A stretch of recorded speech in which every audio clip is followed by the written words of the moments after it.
This episode is sponsored by Gamergy, the gaming energy drink made by gamers for gamers. Check it out in 4 great flavors: Purple Nurple, Red Alert, Binary Blue, and Epic Green. Hi there, guys. We're back here at day 2 of Planet Comic-Con, and I found the Iron Brothers of Topeka, a cosplay family from Kansas. So this is very interesting, a little new for me. Never really interviewed a cosplay family, but hey, maybe I can make that happen for my family here. So Mom, Dad, keep an eye out. But first of all, I gotta ask, Team Cap or Team Iron Man? It's obviously Iron Man. Oh yeah. Agent Stan. Yeah, Team Agent Stan. It's definitely a Team Iron Man for me here too. Iron Man was right during the Civil War. That's the answer I always like. If my wife was here, she'd argue until she's blue in the face. So, what ignited this family love of cosplay and armor making? Is that okay if I hold the microphone? Yeah, go ahead. All right. Just don't flip the switch. Okay. Or eat it. Yeah, that's right. Yeah, don't shove it. All right. So anyway, we started out doing Star Wars costuming, and as we progressed along the line, one of the things that I personally always wanted to do was to build an Iron Man suit. I was a fan of the Iron Man comics when I was a kid, and as we learned these different techniques, it seemed reasonable to go ahead and build an Iron Man suit.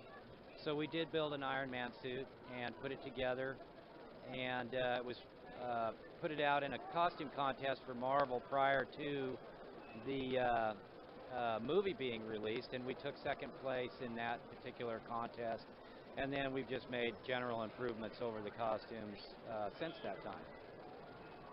All right. So I think what we'll do, just to keep things smoothly going along, is we'll just go to each person for a question. How about that? So how did the family respond to this decision to go into cosplay and do that for kind of like is it a career move possibly? Like, is there any kind of career in this for you guys? Or a hobby maybe? When we started this, it started out as a hobby, and actually when we did the Star Wars stuff. 501st. The 501st, absolutely. We did a lot of charity events, many charity events, organized several charity events. But as soon as we moved off into the Iron Man line, things started to really change for us. We got asked by Marvel to come out to Detroit Fan Fair and escort Stan Lee at the show. Well, at that point, it was only my brother and I doing Iron Man and War Machine, and our dad was actually handler at the time. Well, the story's kind of funny because we got on the elevator and there was some people there, and they kept looking at him and they were whispering. They were like, "Hey, just ask him, just ask him." And we were very confused, and they were like, they walked up and they said, "Mr. Lee, can we have your autograph?" And it blew us away because we were like, what in the world? Well, from that point on, we realized he kind of does have a resemblance for this. And so our team then morphed from having our parents to our brothers. We have another brother who's not here, but the significant others, and also the children, the grandchildren, part of this whole family adventure. That's fantastic, and I swear if I see you coming at me with a pair of scissors, I am running. I am running. But, so, 3 generations of cosplayers in the family now? It is. Three generations. Yeah, any comment on that? Like, what is that like to have your children and your grandchildren involved in this world of cosplay? Well, the thing of it is their mother and myself started these children at a very young age dressing up. And for some reason, we had so much joy out of doing this, just enjoying with our kids was enjoying. So we kind of got involved in this, but I am not a bit surprised that it advanced to this point, because the thing of it is that all of them have been very creative since small children on up. And they were always putting stuff together and testing it out through broken arms and sprained ankles and what have you. their mother, their mother and I survived through the ordeal, as so many parents do. But other than that, they have created a condition that is advanced beyond my capabilities, and not so much their mother's. Their mother she's quite creative and has aspirations.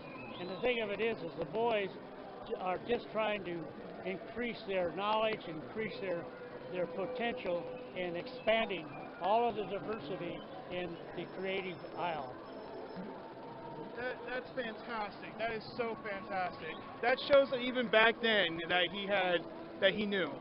I think you knew. I think you knew this whole time that it was going to happen. But so do you have any insight for people? Because this can be sometimes difficult for families to understand, which I count you guys blessed for having that understanding in the family. But some people don't find it too understanding that you have a cosplayer in the family. They think you're wasting time or money. Any tips or insight you can give to that person to kind of maybe help their family understand that it's not just it's like a passion. It's not just a normal hobby. Any tips or insight? You know, I think that anybody that's a cosplayer or anybody that has any sort of a desire or something like that in life, whether it's watching basketball or football, you know, whatever their passions are, there's always going to be somebody who may be a significant other or a friend or a relative or whatever that won't understand why that passion is. Cosplay is no different than that, in that there's always going to be somebody that doesn't understand. For myself, and I believe the rest of us, it's about being creative and letting our creativity out. And that's important for people that have a passion of creativity. So the advice I would give is for these people to have patience. Very solid advice. I may add to this, though, the people in the younger generation today have so much opportunity now where in my generation we didn't have this, because their creativity is being far more exposed and giving the general public just how much creativity is in this generation. And that's what's really remarkable, because in my time and period we did not have this advantage to put out there and show the people what we could really do. And now all of these children I see coming by with so many fantastic different diversity in their creativity is just fantastic. Awesome, I love it, and it's so great to see. Like my mother, father don't have a problem with it. My mom would love to be out here right now, and it's just nice to be able to see that. Just be able to see this not only be like, you know, a friends thing, it could be a family thing too. So that's really amazing. So I picked out some of my favorite cosplays from the family. We'll throw them up there so you guys can see them real quick. But we got a Cruella de Vil, amazing, loved it so much. My wife and I sat there. We were going through picture after picture after picture, and just that one resonated with us. But and this Stan Lee, is the Miss Marvel part of the family, or she? She is. Miss Marvel is Jennifer. We call her Agent Jen. Agent Jen. And she is part of the family. She is actually Iron America, or our oldest brother, who's not here. Okay. Neil's girlfriend. And which one of you is War Machine? Which one of you is Iron Man? And which one of you is Cap Iron Man? Well, the best one is the War Machine. That's me, baby. Are you the Cap America or the Iron Man? I am the Iron Man, I am Rigel most of the time, and I am the Cylon. Okay. And who is the Cap Iron Man? And the is that supposed to be Iron America? Who is that one? That's Neil, the oldest. Okay. And the giant, that looks like a giant Iron Man, but it looks like just a bigger one. Who's that? That's actually, we did that suit 2 years ago. That was the, I can't think of it off the top of my head. No. It's, well, go ahead. Oh, the prior suit that we did, the red suit, which is the giant suit that you see there, yeah, that was actually the precursor to the Rigel suit, and that was my concept of the Civil War comic book suit. Oh, okay, all right. Okay, and that's and you know, our vision was that that suit was gigantic, and when I reviewed it a little bit more, we decided to go ahead and just completely morph it into something else, and that is our Rigel suit now, which we will have out this weekend. Awesome. I will have to stop by and get some pictures so we can add them in there. Real quick, Kyle, can we get a close-up of the Cylon here as it spins around? I want to let everyone see all that detail, all that work that went into it real quick. Let it spin around here, guys. There we go. That's awesome. All right. So I gotta ask, how the heck do you guys transport all this? Well, what happened, we started out with a regular smaller van. At that time, they didn't have all of these characters.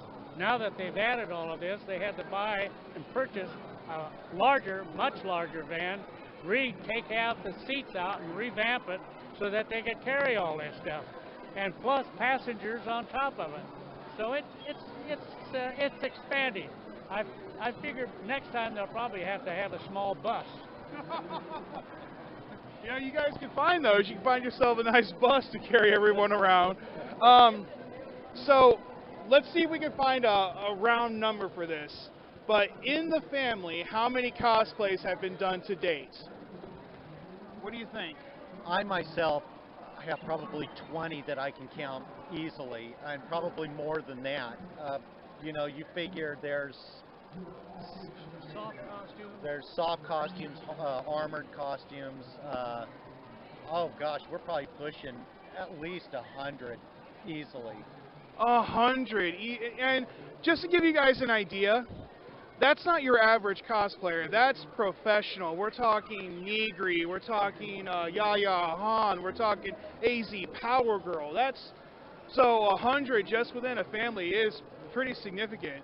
And with all the armor, because a lot of those cosplayers, they do armor, but not on that kind of scale at least, and not all the time. So does your family do anything in their downtime to kind of try to give back to the community maybe, or, you know, support those who would love to do this but can't, unfortunately, maybe due to medical reasons or things like that? Any kind of programs you guys are involved in like that? We do a lot of different charity events at different times during the course of the year. James and Jen do an awful lot of different charity events around the area. Back when we were in the 501st, we did you know, of course that's what it's all about, pretty much.